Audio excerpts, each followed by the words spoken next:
ओम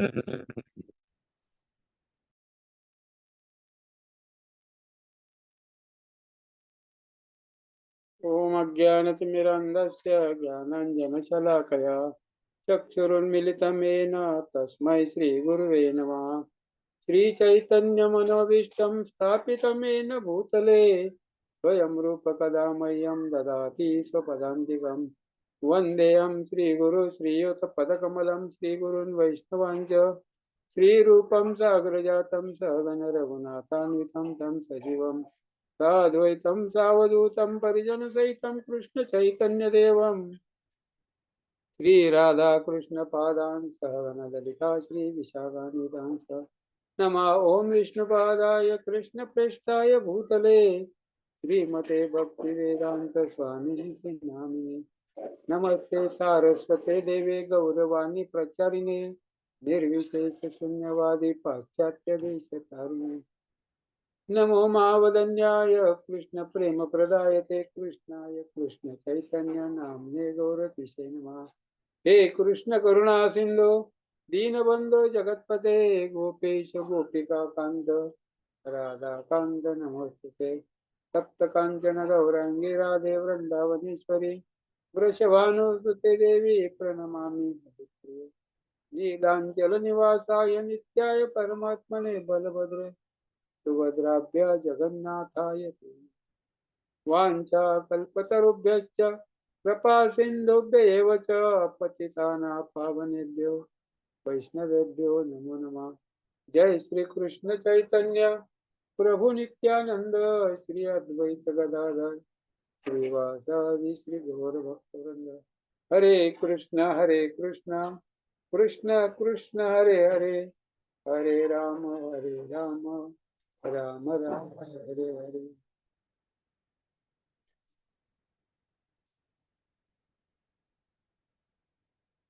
हरे कृष्ण।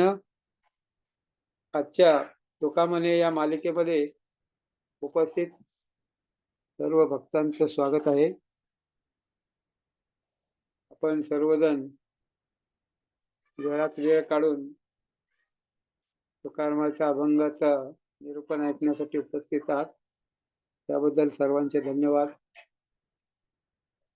तुकारामाचा अभंग आपण आज पाहणार आहोत। अभंग असा आहे, गायीन ते लीला चरित्र पवाडे राखिले सवंगडे सहित गायी चोरिले नवनीत बांधविला गळा जे तुम्ही गोपाळा छंद केले मोहिल्या गोपिका पावयाच्या छंदे केली ते गोविंदे क्रीडा गाऊ माय बापा लाडे दाविले कौतुक ते या अनुसुख अंतरासी निर्जाळलेले दुष्ट भक्ता प्रतिपाळी ऐसा मनोबळी अमुता स्वामी तुका मने सरसी असो येणे बोधे दानोनी संबंध सर्व काळ। तर आजच्या अभंगामध्ये माऊली महावैष्णव जगद्गुरु संत तुकाराम महाराज भगवंताचं लीला चरित्र, भगवंताचं गुणगान, भगवान कोण? पूर्ण पुरुषोत्तम भगवान श्रीकृष्ण, आणि त्या भगवंताचं चरित्र, भगवंताचं गुणगान, भगवंताचं कौतुक, भगवंत कसं भक्तांचं रक्षण करतात त्याचं वर्णन या अभंगामध्ये महाराज करतायत। गायीन ते लीला चरित्र पवाडे, तर आपण काय केलं पाहिजे? तर भगवंताचं लीला चरित्र गायलं पाहिजे। भगवंताची लीला, भगवंताचं गुण, भगवंताचं चरित्र, भगवंताचं नाम, भगवंताचे पार्षद, भगवंताचे भक्त यांच्या विषयीचं चरित्र पवाडे जे थोर महात्मे होऊन गेले, चरित्र त्यांचे पहा करा, आपण त्यांच्या समान होऊ हाची घ्यावा बोध करा। तर हे महान चरित्र भगवंताचं आहे, आणि त्याच्यानंतर भगवंताच्या भक्तांचं महान चरित्र। अनेक लोक आपलं चरित्र लिहितात, आत्मचरित्र लिहितात, अनेक नेते, अनेक लोक तथाकथित आपलं चरित्र लिहित असतात आणि त्यातून स्वतःचा मोठेपणा दाखवण्याचा प्रयत्न करतात, पण ते चरित्र आपल्या कामाचे नाहीये। तर भगवंताचं चरित्र जर आपण गायलं तर आपलं शुद्धीकरण होतं, आपलं हृदय शुद्ध होतो। म्हणून तुकाराम महाराज सांगतायत ते चरित्र लीला चरित्र पवाडे गायीन, राखिले सवंगडे सहित गायी. वेळोवेळी भक्तांचं रक्षण भगवंत करतायत. गो ब्राह्मण प्रतिपालक. भगवंत गायीचं आणि ब्राह्मणांचं रक्षण करतायत आणि सवंगडे गोपाळांचं रक्षण करतायत. गोपाळ कोण आहेत? भगवंताचे पार्षद आहेत, भगवंताचे भक्त आहेत, भगवंताचे सखे आहेत, भगवंताचे मित्र आहेत. भगवंताच्या सोबत ते लीला करतायत. भगवंताच्या लीलेमध्ये भाग घेतलेला आहे त्यांनी. अशा प्रकारे गोपाळांचं आणि गायींचं रक्षण भगवंत करतात. अनेक वेळा गोपाळ संकटामध्ये सापडले, वणव्यामध्ये सापडले, कालियाच्या डोहामध्ये सापडले. अनेक संकट त्यांच्यावर येत होती, पण त्या सर्व संकटातून सोडवणारे भगवंत आहे. भगवंताशिवाय आपल्याला सोडवणारा दुसरा कुणी नाहीये. राखिले सवंगडे सहित गायी. चोरेले नवनीत बांधलेला कळा. भगवंताला उकळाला बांधलं कुणी? यशोदा मातेनं. कशासाठी? चोरीले नवनीत. नवनीत चोर, माखन चोर. भगवंत चोरी करतात. व्रजे प्रसिद्ध नवनीत चौरम. चौराष्टक आपण गातो. तर या वृंदावन प्रसिद्ध चोर कोण आहे त्या जगतामध्ये? तर भगवंत आहे. ते कशाची चोरी करतात? माखन चोरी करतात. नवनीत. नवनीत काय आहे? आपलं चित्त आहे, गोपींचं चित्त आहे. गोपींचं चित्त चोरतात भगवंत. भगवंत काय करतात? भक्तांचं चित्त चोरतात, गोपींचं चित्त चोरतात. भगवंताचं नाव आहे श्रीकृष्ण. भगवान काय करतात? सर्वांना आकर्षून घेतात, सर्व आकर्षक म्हणून श्रीकृष्ण. ते काय आहेत? सर्व आकर्षक. जे भगवंताचं दर्शन करतात एकदा, ते पुन्हा दुसऱ्यांदा मी येणार असा संकल्प करूनच जातात. एवढे सुंदर आकर्षक भगवंत आहेत. आणि त्या भगवंता मोहिल्या गोपिका पावयाच्या छंदे. चोरीले नवनीत बांधवीला गळा. जे तुम्ही गोपाळा छंद केले, जे जे गोपाळांनी छंद केले ते भगवंत पुरवतात. जे जे गोपाळांच्या इच्छा आहेत, ते ज्या संकटामध्ये भगवंताचा धावा करतायत. वृंदावनामध्ये मुसळधार पाऊस असो, गोवर्धन लीलेमध्ये विमोहन लीला असो, अगासूर बकासुरासारखे संकट असो, सर्व संकटामधून सोडवणारे भगवंत आहेत. अशा प्रकारचे नवनीत चोर यांना यशोदा माता उकळाला बांधते. हा दामोदर मास आहे. हा दामोदर मास आहे आणि या मासामध्ये कार्तिक व्रत असतं. कार्तिक स्नान, कार्तिक महिमा या महिन्यात आहे. आणि या महिन्यामध्ये बंपर सेल लागलेला असतो. ते आपण साधना करतो, जे भगवंताची भक्ती करतो, सेवा करतो, त्याचं फळ आपल्याला किती मिळतं? 1000 गुणा. जसं आपण मार्केटमध्ये जातो, एखादी वस्तू घ्यायची आपल्याला, ती वस्तू आपल्याला 5000ला मिळते. आणि जेव्हा बंपर सेल लागतो, त्या सेलमध्ये तीच वस्तू आपल्याला 2500ला मिळते. आणि जिथं उत्पादन होतो त्या कारखान्यामधून डायरेक्ट आपण घेतलं, तीच वस्तू आपल्याला 1000 रुपयाला, 500 रुपयाला मिळते. तशा प्रकारे इथं बंपर सेल आहे. कार्तिक मास म्हणजे ऊर्जा व्रत. ज्यांनी ज्यांनी कार्तिक व्रत केलेलं आहे, ऊर्जा व्रत धारण केलेलं आहे, त्यांच्यासाठी हा महिना भक्तीसाठी खूपच अनुकूल आहे. राधा राणीची कृपा या महिन्यामध्ये होते. कार्तिक म्हणजे कीर्तिदा, कीर्तिदाची कन्या राधिका, आणि म्हणून साठी या महिन्याचं नाव कार्तिक आहे. आणि हा कार्तिक महिना भगवंतांना प्रिय आहे. आणि भगवंताचे भक्त ऊर्जा या ठिकाणी अर्जन करतात या महिन्यामध्ये. काय केलं पाहिजे? कार्तिक महिन्यामध्ये आपण चातुर्मासामध्ये शेवटचा महिना आहे कार्तिक. कार्तिक पौर्णिमा, अश्विन पौर्णिमेपासून कार्तिक पौर्णिमेपर्यंत अशा प्रकारे 1 महिना हे व्रत केलं जातं. 1 महिना नाही जमलं तर 1 आठवडा करू शकता. 1 आठवडा नाही जमलं तर 5 दिवस, शेवटचे 5 दिवस भीष्म पंचक, कार्तिक एकादशी ते कार्तिक पौर्णिमा, भीष्म पंचक व्रत 5 दिवस करू शकता. 1 दिवस करू शकता. म्हणजे आपली जशी इच्छाशक्ती आहे, आपल्याला वेळ आहे, ताकद आहे, इच्छा आहे, भगवंताची कृपा आहे, तसं आपण हे व्रत करू शकतो. या व्रतामध्ये काय करायचं? पहाटे उठून स्नान करायचं, मंगल आरती करायची, भगवंताचं मंगला दर्शन करायचं आणि त्यानंतर जप करायचा हरिनामाचा, हरे कृष्ण कृष्ण कृष्ण हरे हरे, हरे राम राम राम हरे हरे. भगवंताच्या नामाचा जप करायचा, श्रृंगार दर्शन, गुरुपूजा, श्रीमद भागवत श्रवण आणि प्रसाद ग्रहण. त्याच्यानंतर दिवसभर आपण भागवत रीडिंग करू शकतो, भगवंताची कथा ऑनलाईन ऑफलाईन ऐकू शकतो. आणि दीपदान सकाळी आणि संध्याकाळी यशोदा दामोदर, जे राधा दामोदर आहेत, त्यांना आपण दीपदान करू शकतो. दीपदानाचं या महिन्यामध्ये खूप महत्व आहे. अशा प्रकारे हे ऊर्जा व्रत आहे. दररोज मंगल आरती अटेंड करणे, दररोज मंदिरामध्ये भगवंताच्या जाणे. प्रभुपाद सांगतात, माझे मंदिर म्हणजे वैकुंठापेक्षा कमी नाही आहे. आणि त्या मंदिरामध्ये जाऊन आपण हे सगळे कार्यक्रम जर केले तर आपल्याला त्याचं फळ 1000 गुणा मिळतो. एक माळा जप केला तर 1000 माळाचं जपाचं पुण्य प्राप्त होतो. अशा प्रकारचे ऊर्जा देणारं बंपर सेल कार्तिक व्रत आहे. आणि ते व्रत सर्वजण गोकुळामध्ये करतायत, वृंदावनामध्ये करतायत सर्व भगवंताचे भक्त. आणि प्रभुपादाच्या माध्यमातून संपूर्ण विश्वामध्ये हे व्रत त्या ठिकाणी केलं जातं. अनेक भक्त व्रताचं पालन करतात. त्याच्यामध्ये अनेक अनेक अनेक आहेत. जमिनीवर झोपणे आहे, किंवा एक टाइम एक भुक्त प्रसाद घेणे, किंवा एखादा पदार्थ वर्ज्य करणे, असे अनेक प्रकार आहेत. त्याच्यामध्ये आपण आपल्या शक्तीनुसार करू शकतो.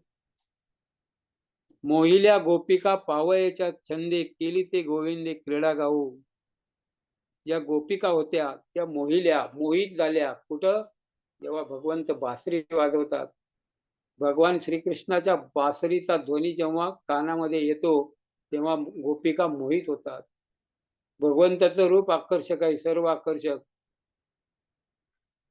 मदन मोहन, ते मदन आहे, तो सुद्धा भगवंताच्या रूपावर मोहित होतो. आणि असे मदन मोहन असणारे भगवंत, राधा मदन मोहिनी, ते राधेच्या रूपावर मोहित होतात. राधा भगवंतांना आकर्षित करते. अशा प्रकारे राधा राणी आपल्या भक्तांना भगवंताच्या समोर त्या ठिकाणी प्रस्तुत करते आणि भगवंतांना सांगते, हे तुमचे भक्त आहे, त्यांच्यावर कृपा करा. जेव्हा राधा राणी रिकमेंड करते तेव्हा भगवंताची कृपा आपल्याला प्राप्त होती. राधा राणीची कृपा झाल्याशिवाय आपण भगवंताची कृपा प्राप्त करू शकत नाही. माय बापा लाडे दाविले कौतुक. आणि भगवंत काय करतायत?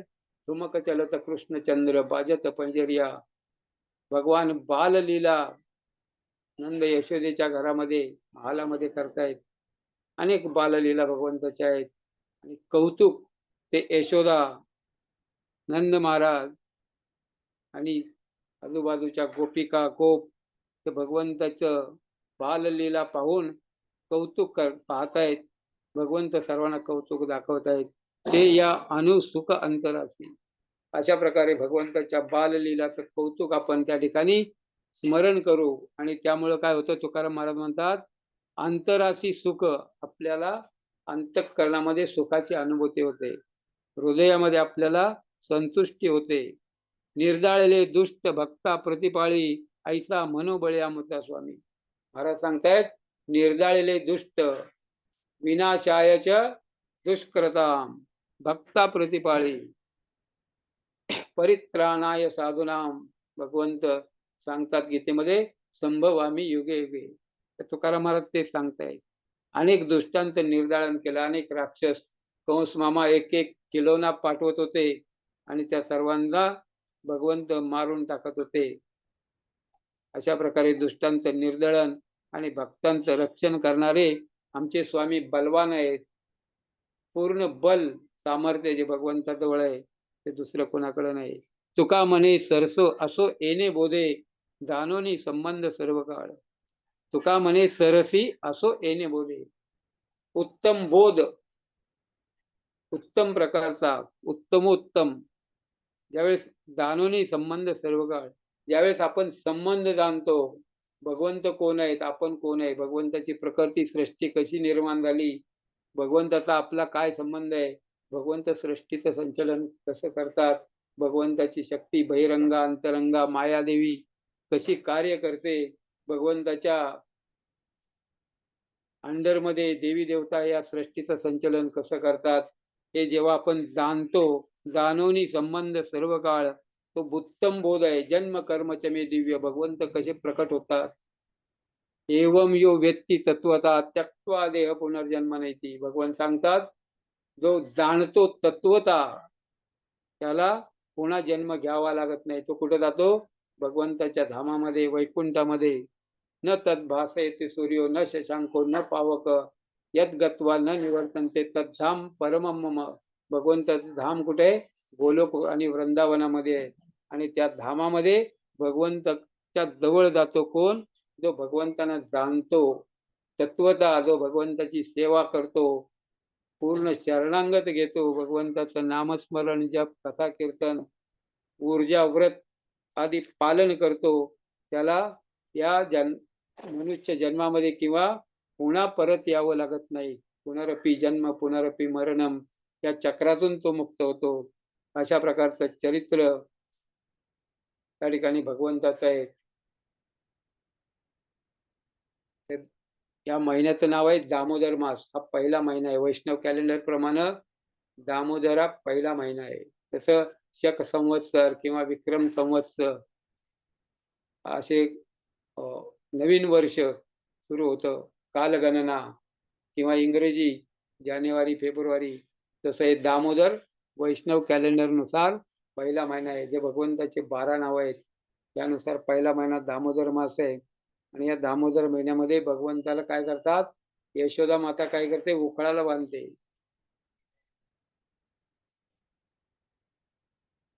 चोरीले नवनीचं बांधवीला उखळा. भगवंताला काय करतात? उखळाला बांधतात. तर त्याविषयी आपण थोडी लीला चरित्र भगवंताचं ऐकूया. तर एकदा काय झालं, सर्व गोपिका त्या ठिकाणी येतात आणि यशोदेला कारण सांगतात, यशोदे, हा कान्हा काय करतो? तुझा कान्हा आमच्या घरी येतो, मटकी तोडतो आणि सगळं लोणी वाटून देतो सगळ्या गोपाळांना, माकडांना खाऊ घालतो. आमच्या घरी येऊन लोण्याची चोरी करतो. झाकून ठेवलं तरी शोधून काढतो. तर भगवंताला झाकून ठेवणं असं जगामध्ये कुठेही ठेवलं, त्रिभुवनामध्ये, भौतिक जगतामध्ये, आध्यात्मिक जगतामध्ये, कुठल्याही ब्रह्मांडामध्ये ठेवलं तर भगवंतांना ते माहिती असतं. भगवंत जाणतात आणि भगवंतांना शोधायला काय अवघड नाहीये. वृंदावनामध्ये गोपींच्या घरामध्ये शोधणं एक किरकोळ गोष्ट आहे. एकदा ग्रहदासीषु यशोदा नंद गेयिनी कर्मांतर नियुक्तासु निर्ममंथ स्वयं दधी. गाराने आल्यानंतर यशोदा म्हणली, आमच्या घरी एवढं लोणी आहे, 9 लाख गायी आहेत नंद महाराजांच्या, आणि एवढं लोणी आहे, मग घरचं लोणी खात नाही आणि बाहेरचं लोणी का चोरी करतो? तर यशोदेला वाटलं, जे दासी आहेत त्या दासी लोणी करतात, दधी मंथन करतात आणि त्या व्यवस्थित करत नसतील. आपण चांगल्या प्रकारे शुद्ध लोणी, आजकाल आपण पाहतो शुद्ध तूप मिळत नाही. सगळ्या जगतामध्ये आपण शोध घेतो शुद्ध तूप कुठे मिळेल. कारण भगवंत बालाजी सारख्या मंदिरामध्ये सुद्धा लोक मिक्स आणि तेही दूषित अशा प्रकारचं तूप प्रसादासाठी देतात. तर भगवंताच्या मंदिरामध्ये असं देत असतील तर आपल्याला सामान्य लोकांना कशा प्रकारचं तूप मिळत असेल याची आपण कल्पना करतो. तशा प्रकारे यशोदा विचार करू लागली, आपण स्वतःच्या हाताने लोणी बनवायचं कृष्ण कन्हैयासाठी. म्हणून दासीना दुसरी कामं लावून दिली आणि यशोदा काय करू लागली? त्या ठिकाणी दधी मंथन करू लागली. यानी यानी गीतानी तद्वाल चरितानीच. आणखीन काय करू लागली? दधी मंथन करता करता बालकृष्णाचं चरित्र गावं लागली. पूर्वीच्या काळी स्त्रिया, माताजी पहाटे उठून काय करायच्या? जात्यावर दळण करायच्या आणि त्यावेळेस ओव्या गायच्या. ओव्या, चरित्र गायचं. तर भगवंताचं चरित्र असेल, भक्तांचं चरित्र असेल, थोर महात्मे त्यांचं चरित्र असेल, अशा प्रकारे ओव्या गाण्याचा पूर्वी प्रकार होता. आता जाती नाही राहिली आणि त्या माताही नाही राहिल्या आणि ओव्याही नाही राहिल्या, ते संपून गेलेले आहेत. पण यशोदा त्यावेळी काय होती, गात होती, गदिमंथन करत होती आणि बालकृष्णाचं चरित्र त्या ठिकाणी गाऊ लागलेली होती. इतक्यामध्ये कन्हैया झोपीत होता, झोपीतून उठलेला आहे, त्याला भूक लागलेली आहे आणि भूक लागली म्हणून तो आवाज देऊ लागला, रडू लागला. पण यशोदा माता दधिमंथन करत होती, हाताचे कंकण त्या ठिकाणी वाजत होते आणि यशोदा गीत गात होती, कन्हैयाचं चरित्र गात होती. त्यामुळं बालकृष्णाचा आवाज तिला ऐकू आला नाही आणि मग भगवंत उठले आणि स्वतः मातेकडे येऊ लागले, मातेच्या जवळ आले. आणि आल्यानंतर काय त्यांनी पाहिलं तर माता काय करते, दधिमंथन करते. आणि दोर पकडला, दधिमंथन थांबवलं आणि मग यशोदेने काय केलं, आपल्या बाळाला उचलून मांडीवर घेतलं आणि भूक लागली म्हणून स्तनपान करू लागली. प्रेम पाहणा त्या ठिकाणी वात्सल्य यशोदेचं महाराज वर्णन करताय शुकदेव गोस्वामी. प्रेम पाहणा फुटलेला आहे आणि कन्हैया त्या ठिकाणी दुग्धपान करू लागलेलं आहे. इतक्यामध्ये काय झालं, जे चुलीवर दूध ठेवलं होतं गरम करायला, ते पण कन्हैयासाठी ते दूध उतू जाऊ लागलं. ते दुधाने विचार केला, आचार्य सांगतात, दुधाने विचार केला तर यशोदेचं दूध जर कृष्णाने पिलं तर मला कोण पिणार, मग माझा या जीवनामध्ये काय उपयोग आहे, मग आत्महत्या केलेली बरी. म्हणून ते दूध काय व्हायला लागलं, उतू जाऊ लागलं. आणि त्याचा आवाज ज्यावेळेस यशोदा मातेला आला, यशोदेनं काय केलं, पटकन कन्हैयाला खाली ठेवलं आणि ते दुधाकडे गेली किचन मध्ये चुलीवरचं दूध उतरण्यासाठी. आणि कन्हैयाला भयंकर राग आला. राग आल्यानंतर कन्हैयानं काय केलं, एक दगड घेतला आणि जी यशोदा दधिमंथन लोणी काढलं होतं ते मटका त्या ठिकाणी फोडून टाकला. लोणी खाल्लं आणि हातामध्ये घेऊन गेले आणि ते माकडांना खाऊ घालू लागले. दुसऱ्या रूम मध्ये गेले आणि जाताना सगळं दही लोणी सगळं सांडलेलं आहे, मटका फोडलेला आहे आणि त्याची पावलाच्या खुणा त्या ठिकाणी सगळ्या दिसू लागलेल्या आहेत. इतक्यामध्ये यशोदा परत आली तर कन्हैया दिसत नाहीये. तिनं पाहिलं, मटका फोडलेला आहे, सगळीकडे अस्ताव्यस्त लोणी सांडलेलं आहे, दही सांडलेलं आहे. आणि कन्हैया कुठे गेला तर ते पावलं दिसतात, दुसऱ्या रूम मध्ये गेलेला आहे. यशोदेने विचार केला, आता आपण याला शिक्षा केली पाहिजे. एवढी गवळणींची गोपिकांची गाराणी आलेली आहेत आणि आता घरी सुद्धा उद्धटपणे वागू लागलेला आहे, त्रास देऊ लागलेला आहे, मटका फोडू लागलेला आहे. आता आपण याला शिक्षा केली पाहिजे. म्हणून यशोदेने काय केलं, छडी हातामध्ये घेतली आणि छडी घेऊन कन्हैयाच्या शोधासाठी येऊ लागली. पाहिलं तर कन्हैया काय करतोय, तर माकडांना लोणी खाऊ घालतोय आणि कावरा बावरा झालेला आहे. यशोदा कधी येईल अशी भीती चेहऱ्यावर कन्हैयाच्या दिसू लागलेली आहे. आणि तेवढ्यामध्ये यशोदा हळूहळू गुपचूप छडी घेऊन कन्हैयाच्या मागं येऊ लागलेली आहे. कन्हैयाने पाहिलं आणि कन्हैया पळू लागला. यशोदेच्या भीतीनं जे भगवंत पूर्ण पुरुषोत्तम कृष्ण ते मातेच्या भीतीने पळू लागले. ज्यांच्या भीतीनं मद भयात होतो वायू, सूर्य चंद्र अग्नी ज्या भगवंताच्या भीतीनं कार्य करतात, वायू ज्यांच्या भीतीनं संचालन करतो, संपूर्ण जगत ज्यांच्या आधिपत्याखाली कार्यरत आहे, यमराज देवी देवता ज्यांना भीतात, असे भगवंत यशोदा मातेला भेऊ लागले. यशोदा मातेच्या भीतीने पळू लागले. यशोदा मातेने विचार केला, बालक आहे, खूप छोटा आहे आणि तो मला भिवू लागलेला आहे, याला आता छडी मारून काही उपयोग नाहीये. यशोदा मातेने दुसरा विचार केला, त्याला आपण बांधून टाकू, म्हणजे हा खोड्या करणार नाहीये. याला बांधून टाकू, हातपाय बांधू. बांधल्यानंतर हात इकडं तिकडं जाणार नाही, पळणार नाही आणि खोड्या करणार नाही. त्याला शिक्षा तर केलीच पाहिजे, पण छडीची नाही तरी दोरीने याला बांधू. यशोदेनं दोरी आणली आणि त्याच्या मागे धावू लागली. कन्हैया पुढं पळतोय, यशोदा मागं धावते. कन्हैया पुढं पळतोय, यशोदा मागं धावते. अशा प्रकारे खेळ त्या ठिकाणी पकडापकडीचा चालतो. तशा प्रकारे यशोदा धावू लागलेली आहे. यशोदेला श्रम होऊ लागले. कपाळावर स्वेदबिंदू, घाम त्या ठिकाणी यशोदेच्या आलेला आहे.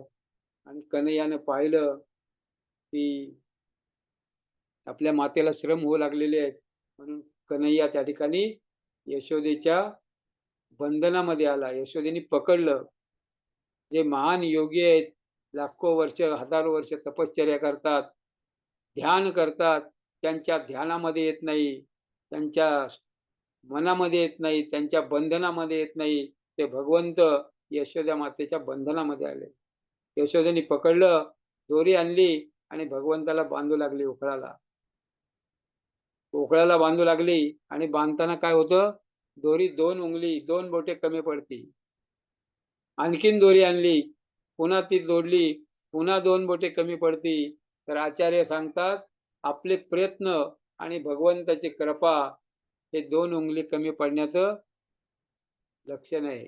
आपण जर पूर्ण प्रयत्न करत नाही आणि आपल्यावर जर भगवंताची कृपा नसेल तर कुठलेही कार्य पूर्ण होत नाही. म्हणून आपण 100% प्रामाणिकपणे पूर्ण प्रयत्न करणं आवश्यक आहे आणि भगवंताच्या कृपेची याचना करणं आवश्यक आहे.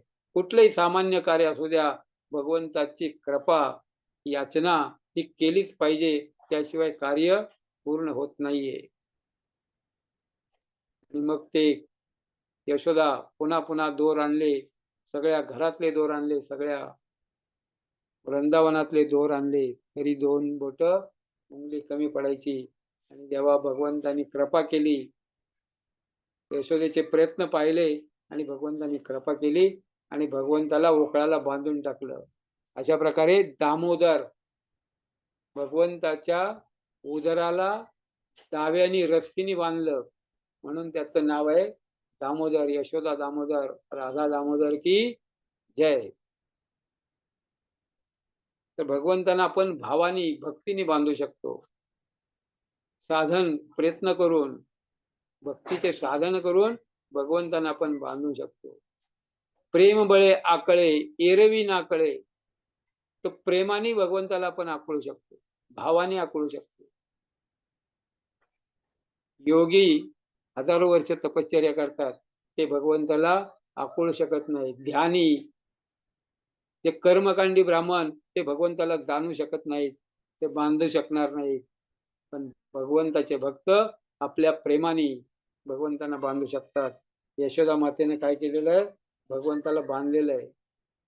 आणि मग यशोदा काय केली, आपल्या कामामध्ये पुन्हा गेलेली आहे. कामामध्ये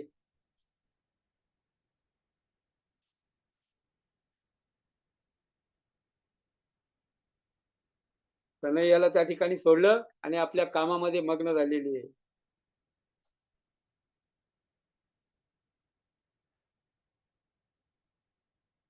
कामामध्ये मग्न झाल्यानंतर काय झालं, भगवंतांना पुन्हा राग आला. भगवंत म्हणले, आता मला बांधलं, पहिलं मला तर मांडीवरून दूध पिता पिता खाली ठेवून गेली होती, आता तर मला बांधून टाकलेलं आहे, आता काहीतरी आपण आणखीन केलं पाहिजे.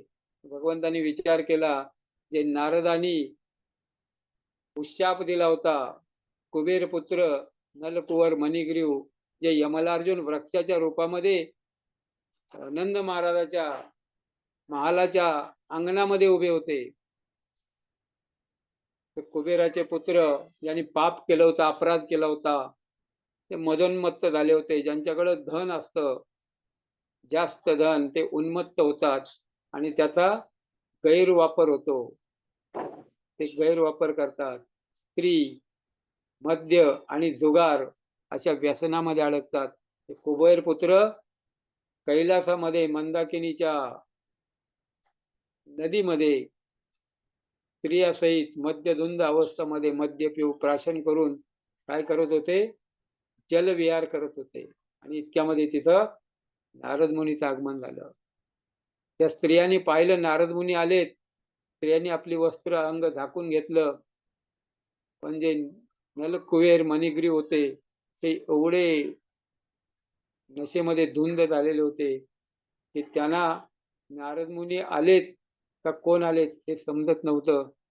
आणि ते पाहिलं नारदांनी आणि त्यांच्यावर कृपा करण्यासाठी नारदांनी त्यांना शाप दिला.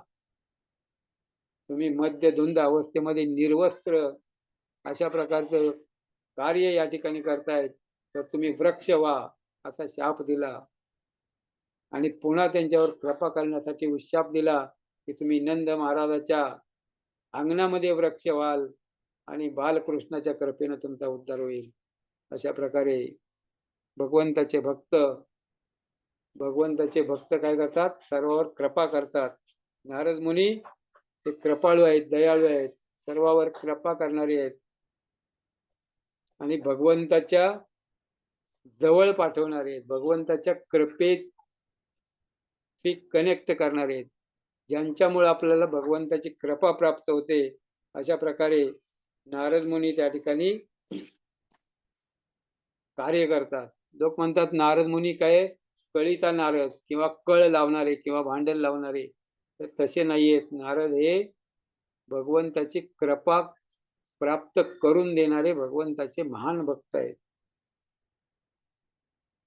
आपण चुकीचं ऐकून, ग्राम्य कथा ऐकून किंवा इतर लोकांकडून ऐकून शास्त्राचा आधार न घेता आपण त्यांच्यावर आरोप करणं, दोष पाहणं हा एक अपराध आहे. अपराध अनेक प्रकारचे असतात. वैष्णव अपराध, ब्राह्मण नाम अपराध, धाम अपराध, आणि त्यामुळं आपली भक्तीमध्ये प्रगती होत नाही. या ठिकाणी काय केलं, भगवंत विचार करू लागले की नारदाने जे उशाप दिलेलं आहे, वचन दिलेलं आहे, ते आता आपण पूर्ण केलं पाहिजे. भगवंत त्या ठिकाणी रांगत रांगत रांगत ते उकळाला ओढत ओढत ओढत बाहेर आले अंगणामध्ये. आणि जे दोन वृक्ष उभे होते त्या वृक्षाच्या मधून भगवंत पलीकडे गेले आणि जे बांधलेलं उकळ होतं ते वृक्षाला अडकलं. आणि ते उकळ अडकल्यानंतर भगवंत अद्भुत आहेत, बालक असले तरी पूर्ण शक्ती त्यांची त्या ठिकाणी त्याच्यामध्ये निहित आहे. षडगुण ऐश्वर्य संपन्न आहेत. भगवंताने एक झटका दिला त्या उकळाला आणि दोन्ही वृक्ष उन्मळून पडले. कडकडाट त्या ठिकाणी आवाज झाला आणि त्या वृक्षातून दोन दिव्य पुरुष कुबेर पुत्र वृक्षातून प्रकट झाले आणि भगवंताला प्रणाम केला, भगवंताची स्तुती केली, भगवंतांना प्रदक्षिणा केली आणि भगवंताला प्रदक्षिणा करून ते आपल्या देवलोकामध्ये निघून गेले. अशा प्रकारे भगवंतांनी त्यांचा उद्धार केलेला आहे. आणि ज्यावेळेस कडकडाट आवाज झाला त्यावेळेस सर्व गोपिका बालक सगळे धावत त्या ठिकाणी आले आणि त्यांनी पाहिलं एवढे मोठे मोठे वृक्ष उन्मळून कसे पडलेले आहेत. तर लहान बालकांनी सांगितलं की कन्हैया चालला होता, उकळ अडकलं आणि थोडा झटका लागल्यानंतर कन्हैयाने झटका दिल्यानंतर हे दोन्ही वृक्ष पडले. त्यांच्यातून दोन दिव्य पुरुष आले. ते कन्हैयाशी काहीतरी बोलले आणि प्रदक्षिणा करून दंडवत करून निघून गेले. पण ते लहान बालक होते आणि त्यांच्यावर मोठ्या गोपींनी विश्वास ठेवला नाही. आणि मग कन्हैया वाचला म्हणून कन्हैयाचा दोर सोडला. नंदबाबांनी कन्हैयाला उचलून घेतलं. यशोदा मातेनं कन्हैयाला जवळ घेतलेलं आहे, कन्हैयाला प्रेम करू लागलेले आहेत. अशा प्रकारे उकळ बंधन लीला, दामोदर लीला आपण म्हणतो, ते भगवंताच्या पोटाला जे दामोदर बांधलेलं होतं ते सोडलेलं आहे, भगवंताला मुक्त केलेलं आहे. आणि सर्वजण भगवंताला पाहू लागले, सर्वजण भगवंताचं कौतुक करू लागलेले आहेत. एवढा छोटासा बालक कन्हैया एवढे मोठे वृक्ष कसे काय पडले आणि बरं झालं देवाने त्याला वाचवलं, याच्यावर देवाची कृपा आहे. अशा प्रकारे सर्व गोपिका त्या ठिकाणी विचार करू लागले.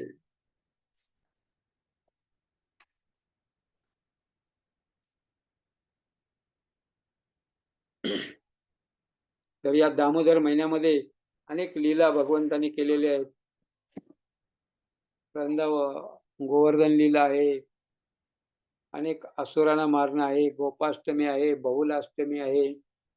अनेक लीला त्या ठिकाणी भगवंत या महिन्यामध्ये करतात आणि भगवंताचं चरित्र भगवंताचे भक्त त्या ठिकाणी गात असतात. तर आत्ताच आज दशमी आहे आणि 2 दिवसापूर्वी अष्टमी होती, बहुलाष्टमी. तर बहुलाष्टमीच्या दिवशी एक श्यामकुंड, राधाकुंड याचा आविर्भाव झालेला आहे. 5,000 वर्षापूर्वी भगवंत ज्यावेळेस त्या भूतलावर होते, वृंदावनामध्ये होते, त्यावेळेस श्यामकुंड, राधाकुंड भगवंताच्या कृपेने त्या ठिकाणी प्रकट केलेलं आहे त्यांनी. त्याची कथा आहे. एकदा काय झालं, वरतंत नावाचा ब्राह्मण होता आणि तो देवगुरु बृहस्पतीचा शिष्य होता. देवगुरु बृहस्पती भगवंताची कथा सांगत होते. ज्या ठिकाणी भगवंताची कथा, भगवंताचा विग्रह आहे किंवा भागवतम आहे, त्या ठिकाणी आपण काही नियम पाळायचे असतात, अन्यथा अपराध होतात. जेव्हा आपण मागच्या एका सत्रामध्ये पाहिलं होतं, तुकाराम महाराजांनी सांगितलं कथेमध्ये विघ्न आणू नये, कथेमध्ये कसं बसावं. तर ज्यावेळेस कथेमध्ये आपण बसतो, कथा ऐकताना पाय पसरून, समोर पाय पसरून बसणे अपराध आहे. एका पायावर दुसरा पाय टाकणे, आडी तिडी म्हणतो आपण, आडी तिडी. एका पायावर दुसरा पाय ठेवून बसणे तोही अपराध आहे. कथेमध्ये झोपणे तोही अपराध आहे. कथेमध्ये आवाज करणे ज्यामुळे कथेमध्ये विक्षेप येईल, किंवा भगवंताच्या मंदिरामध्ये बसताना पाय पसरणे, आडीतेडी टाकून बसणे, आवाज करणे, झोपणे, हे सगळे अपराध आहे. आणि हे सगळे पुराणामध्ये सांगितलेले आहेत. पद्मपुराण, स्कंद पुराण प्रमाणित आहेत, पुराणामध्ये सांगितलेले आहेत. आणि तो वरतंत ब्राह्मण त्यावेळेस कथा ऐकत होता, तो पाय पसरून बसला होता समोर. आणि बृहस्पती देवगुरु त्या ठिकाणी भागवतम कथा सांगत होते. डोळे बंद केले होते आणि डोळे बंद करून ते कथा सांगत होते. काही वेळाने ऋषींनी डोळे उघडून पाहिलं तर तो शिष्य वरतंत पाय पसरून बसलेला आहे. ऋषींनी त्याला शाप दिला, तू बैलासारखा पाय पसरून बसलेला आहे, तू बैल हो. अशा प्रकारे शाप दिला आणि तो बैल झाला. एवढा ब्राह्मण, भगवंताची सेवा भक्त, भगवंताची सेवा करणारा, बृहस्पतीचा शिष्य, पण काय अपराध केला? कथेचा अपराध. तसं नाम अपराध आपण वाचतो रोज सकाळी, 10 नाम अपराध. तर आपण अपराध केले तर आपल्या साधनेचं फळ मिळत नाही. तसं त्याने अपराध केला म्हणून त्याला शाप मिळाला आणि तो बैल झाला. बैल योनीमध्ये त्याला जन्म प्राप्त झाला. अनेक वर्ष गेल्यानंतर कंसाशी त्याची भेट झाली. कंस काय करत होता? दिग्विजय होण्यासाठी अनेक राक्षसांना त्या ठिकाणी युद्ध करून पराजित करून स्वतःच त्या ठिकाणी मांडलिक बनवायचा. तसं या अरिष्टासुराला त्यांनी मांडलिक बनवलं. बैलाच्या रूपामध्ये अरिष्टासुर होता आणि तो कंसाचा मांडलिक होता.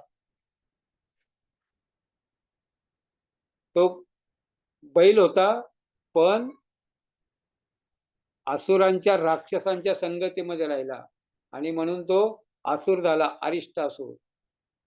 आणि जेव्हा कंस अनेक राक्षस वृंदावनामध्ये पाठवायचा कृष्णाला, बलरामाला मारण्यासाठी, त्यावेळेस अरिष्टासुराला पाठवलं. बैलाच्या रूपामध्ये तो आला. प्रचंड मोठा अशा प्रकारचा बैल, प्रचंड बलवान. आणि तो कृष्णाला मारण्यासाठी आला. धावत त्या ठिकाणी येऊ लागला. त्याच्या पायाच्या चालीनी, धावण्यानी त्याचे पाय उचलत होता, ते धरणी कंप पाहू लागली. सोसाट्याचा वारा सुटला आणि भयंकर अशा प्रकारे तो बैल खूप मोठ्या रूपामध्ये कृष्णावर धावून आलेला आहे. कृष्णाने काय केलं? त्याचे दोन्ही शिंग पकडले आणि त्याला पाठीमागे ढकललं. त्याचा वेग जो होता तो सगळा संपलेला आहे. त्याची ताकद होती, भगवंताच्या पुढं, भगवंत अद्भुत आहेत, भगवंताच्या पुढं कोणी टिकू शकत नाही. बैल असू द्या, हत्ती असू द्या, राक्षस असू द्या, देव असू द्या, देवता असू द्या, भगवंताच्या समान असमोर आहेत भगवंत. त्यांच्या समान आणि त्यांच्यापेक्षा श्रेष्ठ कुणी नाहीये. अरिष्टासुराला माग ढकललं. अरिष्टासूर 15 फूट पाठीमाग गेला. भगवंतानी फक्त त्याला धक्का मारला पाठीमाग. त्याचा पुढे जाण्याचा स्पीड संपला, बंद झाला आणि पाठीमागे गेला. जसे एखादी गाडी रेल्वे येते आणि रेल्वेला धक्का दिला पुढून, तर रेल्वे मागे जाईल का? ती स्पीड मध्ये येते, स्लो स्पीड मध्ये आहे. स्टेशनवर आल्यावर किती धक्का दिला तर ती मागे जात नाही. त्याला दुसरा जास्त फोर्स त्याच्यापेक्षा लावायला लागेल, तेव्हा ती मागे जाईल. तर भगवंतानी फोर्स लावला आणि अरिष्टासूर पाठीमागे गेलेला आहे. पुन्हा त्यानं आपली शक्ती एकवटली आणि पुन्हा भगवंतावर चालून आलेला आहे. पुन्हा भगवंतानी त्याचे शिंग पकडले.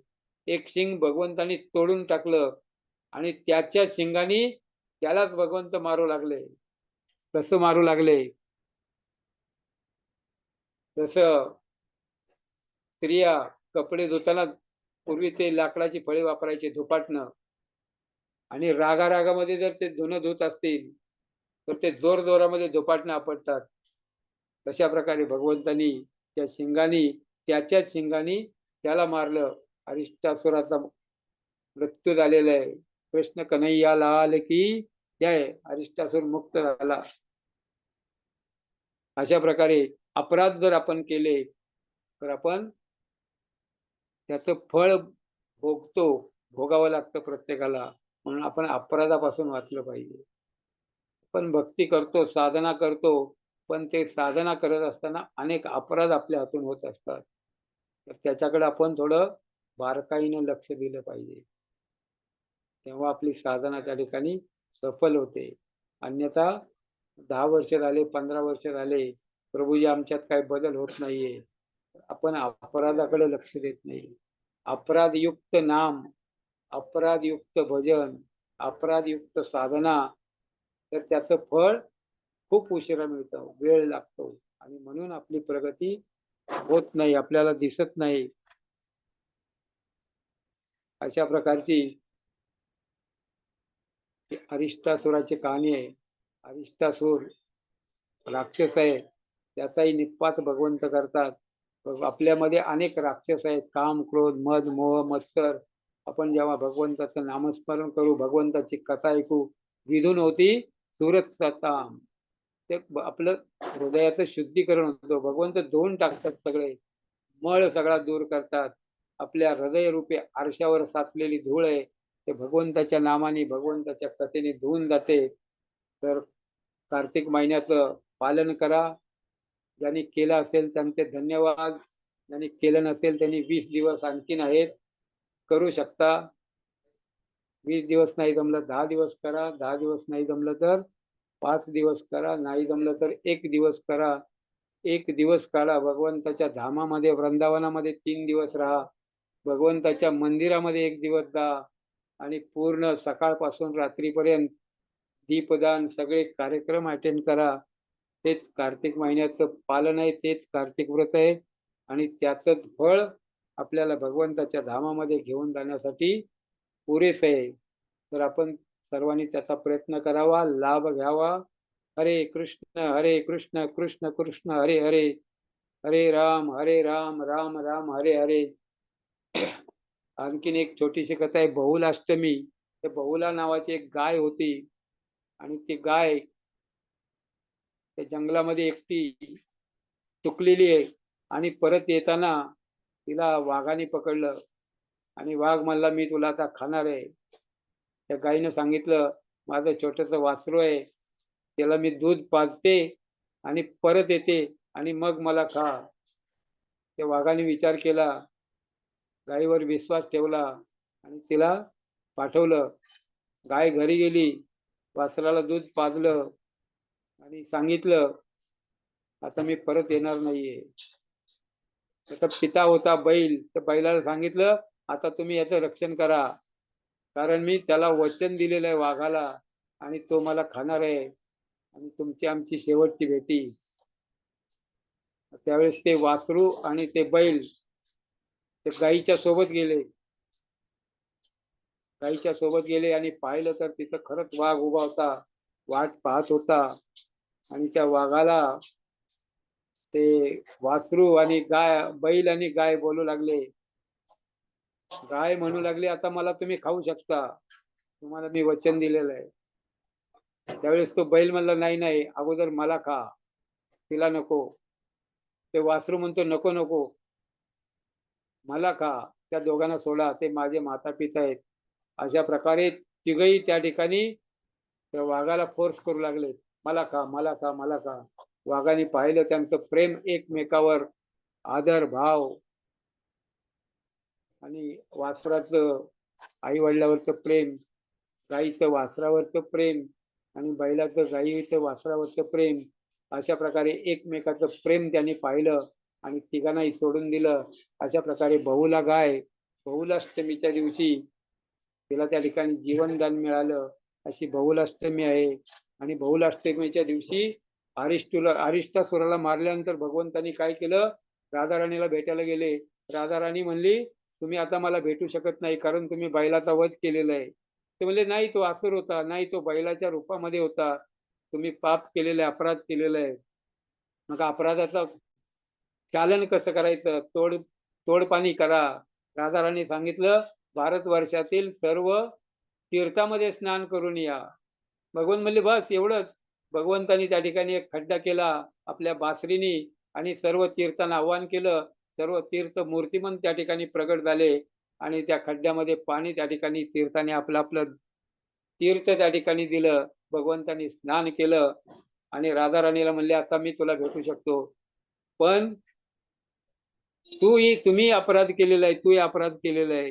कारण मी निरपराध असताना, मी एका असुराला मारला असताना माझ्यावर आरोप केला, तर तूही त्या तीर्थामध्ये स्नान कर आणि नंतर मी तुला भेटेन. त्यावेळेस राधाराणी म्हणली, नाही, मी तुमच्या तीर्थामध्ये स्नान नाही करणार, श्यामकुंडामध्ये स्नान नाही करणार, मी माझं स्वतःचं राधाकुंड बनवणार. राधाराणीने आपल्या कंकण तोडलं आणि त्या ठिकाणी कुंड बनवलं आणि सगळ्या गोपींनी ते मानसी गंगेवरून पाणी आणून आणून त्या खड्ड्यामध्ये टाकू लागल्या. ते माठामध्ये पाणी आणायचं, पहिल्या माठातलं पाणी दुसऱ्या माठीपर्यंत संपून जायचं, त्या मातीमध्ये जिरून जायचं. आणि त्यावेळेस प्रयास भगवंतांनी पाहिले आणि भगवंतांनी विनंती केली, राधाराणींनी मान्य केली आणि ते सर्व तीर्थाचं जल भगवंताच्या कृपेनं राधाकुंडामध्ये त्या ठिकाणी प्रविष्ट झालं. आणि राधाकृष्णाचं प्रेम द्रवीभूत स्वरूपामध्ये राधा आणि श्यामकुंडामध्ये आहे. आणि ते बहुल अष्टमीच्या दिवशी राधाकुंड श्यामकुंडाचं निर्माण झालं. अनेक आचार्यांनी त्या ठिकाणी आपली साधना केलेली आहे. अनेक आचार्यांच्या भजन कुटीर तिथं आहेत. आधी लोक गोवर्धन परिक्रमा राधाकुंडाचं दर्शन केल्याशिवाय परत येत नाहीत. अशा प्रकारचे बहुल अष्टमी पर्वात झालेली आहे. तर सर्वांनी आपण त्याचाही लाभ घ्यावा. हरे कृष्ण. या ठिकाणी आपण कथेला विराम देऊ. हरे कृष्ण कृष्ण कृष्ण हरे हरे, हरे राम राम राम हरे हरे. वांछा